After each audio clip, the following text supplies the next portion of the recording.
সময় এক গ্রামে এক চালাক শিয়াল ছিল। শিয়াল সবসময় অন্যদের ঠকিয়ে নিজের লাভের জন্য নানা ফন্দি করত। একদিন শিয়াল ভাবল, সবাই মাছ চাষ করে অনেক মাছ পাই, আমিও যদি মাছ চাষ করি তাহলে ভালোই হবে। শিয়াল বুদ্ধি করে নদীর পাশে ছোট একটা পুকুর করে ফেলল এবং সেখানে মাছের পোনা ছেড়ে দিল।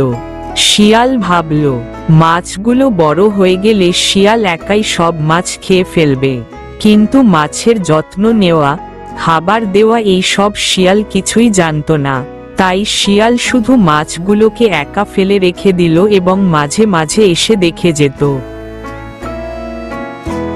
দিন যেতে লাগলো, কিন্তু শিয়াল মাছগুলোকে সঠিক খাবার না দিয়ে তাদের দিকে মনোযোগও দিল না।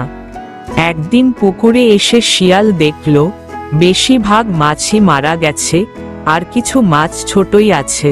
শিয়াল তখন বুঝল, মাছ চাষ শুধু ছেড়ে দিলেই হয় না, তাদের যত্নও নিতে হয়। শিয়াল তখন আফসোস করতে লাগলো যে তার লোভ আর অলসতার জন্যই মাছগুলো নষ্ট হয়ে গেল। এই গল্প থেকে আমরা শিখতে পারি, কোনো কাজ করলে সেটার যত্ন নিতে হয় এবং দায়িত্বশীল হতে হয়।